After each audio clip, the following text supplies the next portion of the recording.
ٹیپو سلطان کا پورا نام فتح علی ٹیپو تھا۔ آپ بنگلور، ہندوستان میں 20 نومبر 1750 میں حیدر علی کے گھر پیدا ہوئے۔ آپ کے والد سلطان حیدر علی نے جنوبی ہند میں 50 سال تک انگریزوں کو زور طاقت روکے رکھا اور کئی بار انگریز افواج کو شکست فاش بھی دی۔ ٹیپو سلطان کا نام آرکاٹ کے بزرگ ٹیپو مستان اولیاء کے نام پر ہے۔ اسے اپنے دادا فتح محمد نام کی مناسبت سے فتح علی بھی کہا جاتا تھا۔ حیدر علی نے ٹیپو سلطان کی تعلیم پر خاص توجہ دی، فوج اور سیاسی امور میں اسے نوعمری میں ہی شامل کیا۔ 17 سال کی عمر میں ٹیپو سلطان کو اہم سفارتی اور فوجی امور پر آزادانہ اختیارات دے دیے۔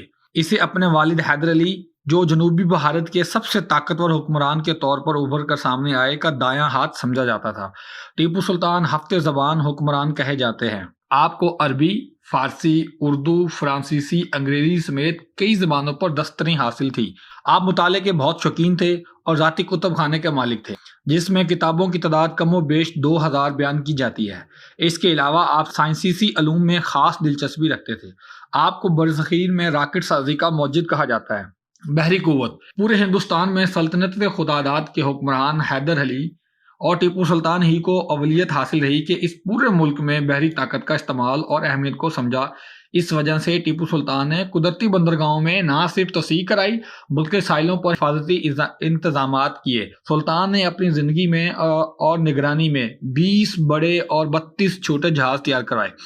بڑے بڑے جہازوں پر 72 توپیں نصب کی جا سکتی تھیں۔ کے علاوہ 66 جہاز اور تھے جو غیر مسلح جہاز تھے۔ اس کے علاوہ جہاز کی قوت، جہاز کی لمبائی اور ان کی تعداد: ایک جہاز 110 فٹ اور ان کی تعداد 3، دوسرا جہاز 104 فٹ اور ان کی تعداد 1، تیسرا جہاز 104 فٹ اور تعداد 2۔ اس کے بعد اگلا مرحلہ 110 فٹ کے جہاز اور 3 جہاز، 104 فٹ اور 105 فٹ کے 2 جہاز، 95 فٹ اور 70 فٹ کے 3 جہاز، 60 اور 112 اور 65 فٹ کے 11 جہاز ٹیپو سلطان کے تھے۔ ٹیپو سلطان کا قول تھا کہ شیر کی ایک دن کی زندگی گیدڑ کی 100 سالہ زندگی سے بہتر ہے۔ ٹیپو سلطان کی زندگی ایک سچے مسلمان کی زندگی تھی۔ وہ مذہبی تعصب سے پاک تھے۔ یہی وجہ تھی کہ غیر مسلم ان کی فوج اور ریاست میں عہدوں پر فائز تھے۔ ٹیپو سلطان نے مملکت خداداد کا نام دیا۔ حکمران ہونے کے باوجود خود کو عام آدمی سمجھتے تھے۔ باوضو رہنا اور تلاوت قرآن پاک کرنا آپ کے معمولات میں سے تھے۔ ظاہری نمود و نمائی سے اجتناب برتتے۔ ہر شاہی فرمان کا آغاز بسم اللہ الرحمن الرحیم سے کیا کرتے۔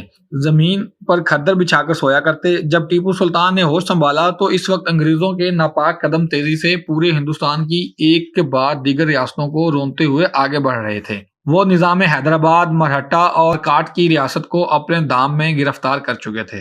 صرف ریاست خداداد ان کی راہ میں حائل تھی، جو ایسٹ انڈیا کمپنی کی آنکھوں میں برابر کھٹک رہی تھی۔ سلطان حیدر علی نے 17 سال کی عمر میں ٹیپو سلطان کو اہم سفارتی اور فوجی امور پر آزادانہ اختیار دے دیا اور انہوں نے جلد ہی اپنی ذہانت، فراست، صلاحیتوں سے والد ماجد حیدر علی کا دل جیت لیا۔ ٹیپو نے انگریزوں کے خلاف دوسری جنگ جنوری 1789 یعنی 1779 میں لڑی۔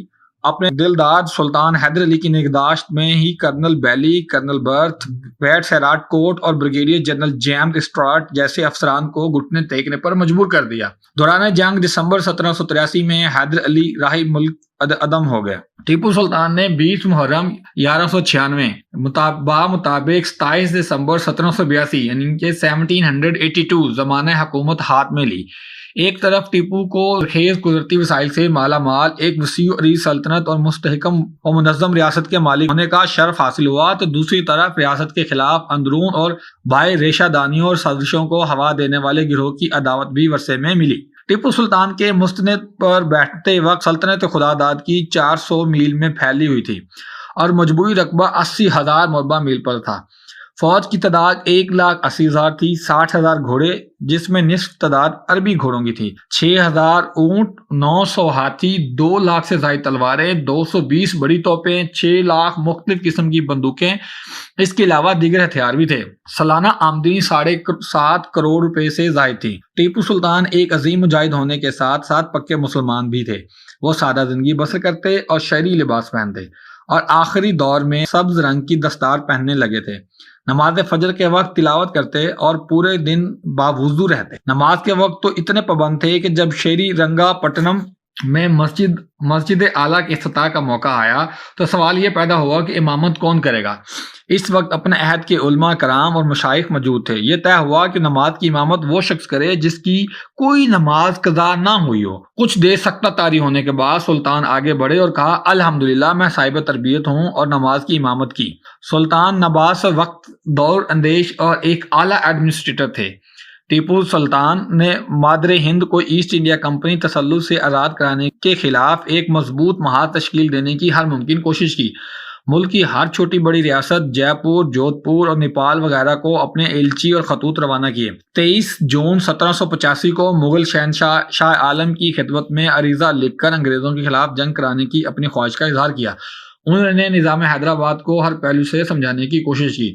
نظام اور مراٹھوں نے ٹیپو کی بڑھتی طاقت کو اپنی بقا کے لیے خطرہ سمجھا اور انگریزوں سے اتحاد کر لیا۔ ٹیپو سلطان نے ترکی، ایران، افغانستان اور فرانس سے مدد حاصل کرنے کی کوشش کی مگر کامیاب نہ ہو سکے۔ ٹیپو سلطان نے محسوس کر لیا تھا کہ مغربی ممالک میں انقلاب برپا ہونے کے بعد انگریزوں کے پاس جدید اسلحہ اور ساز و سامان کا انبار ہے اور ان کا مقابلہ پرانے اور فرسودہ جنگی ساز و سامان سے ہرگز نہیں کیا جا سکتا۔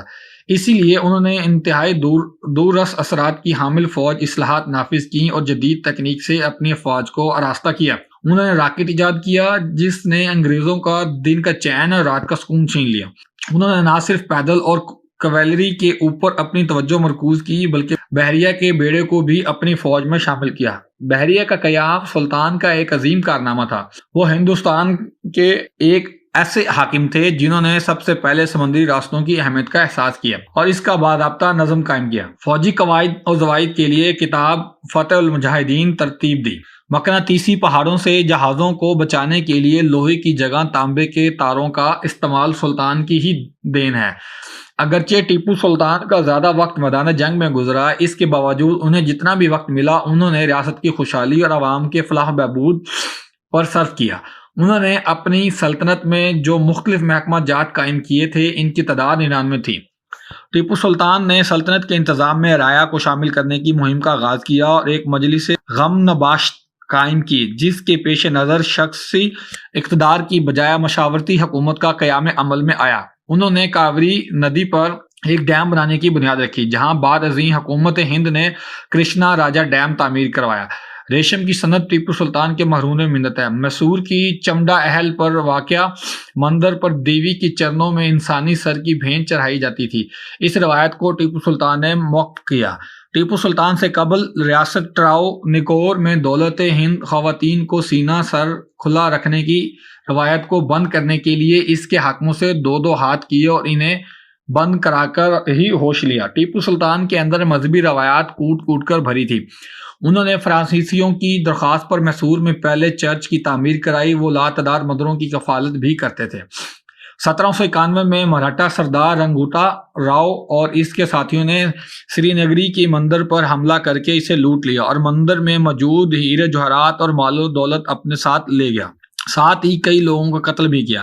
بڑے پجاری نے ٹیپو سلطان سے فریاد کی۔ سلطان رگھوناتھ کے اس ذلیل فعل پر سخت بھرم تھے۔ انہوں نے بڑے پجاری کو لکھا کہ وہ لوگ جنہوں نے ایک مقدس مقام کے خلاف یہ گندا اور بہیمانہ اقدام کیا ہے وہ یقیناً اپنے اس گناہ کا خمیازہ بہت جلد اٹھائیں گے، اور مزید لکھا کہ لوگ ظلم اور غلیظ کام ہنستے اور مسکراتے ہوئے کرتے ہیں اور نتائج کا خمیازہ روتے ہوئے بھگتتے ہیں۔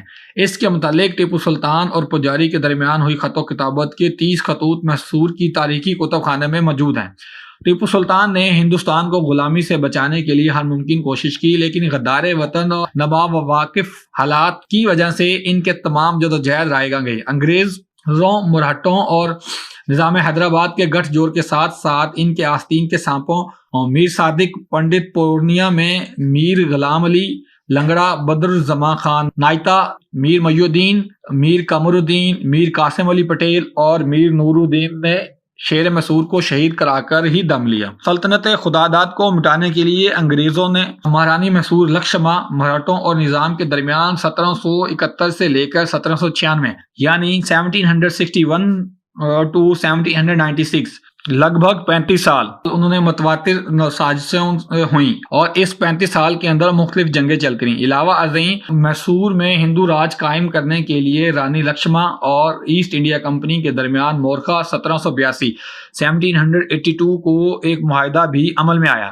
میر صادق کی غداری میر جعفر کی اس طرح سے منظر عام پر نہیں آ سکی کیونکہ 1799 کو ہی جہنم رسید ہو گیا تھا، مگر پنڈت پورنیا کی غداری ساری دنیا کے سامنے آئی۔ میسور کی آخری جنگ کے دوران مغلی دشمنوں کی وساست سے جب ٹیپو سلطان کی شکست یقینی ہو چکی تھی تو انہوں نے محاصرہ کرنے والے انگریزوں کے خلاف بھرپور مزاحمت کی اور قلعے کو بند کروا دیا، لیکن غدار ساتھیوں نے دشمن کے لیے قلعے کا دروازہ کھول دیا اور قلعے کے میدان میں زبردست جنگ چھڑ گئی۔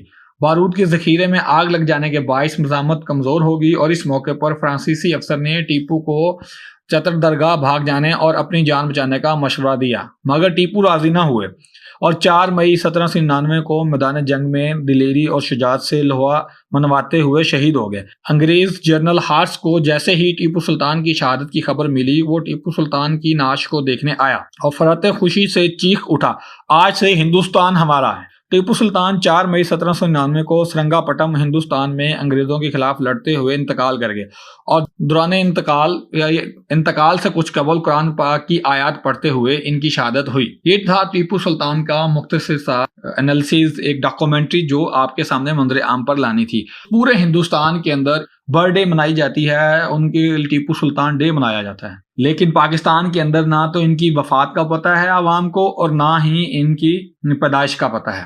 تو لہٰذا اللہ پاک ہم لوگوں کو اپنے سلطان حیدر اور عظیم جرنیلوں کو یاد رکھنے کی توفیق عطا فرمائے۔ Subscribe and press the bell icon.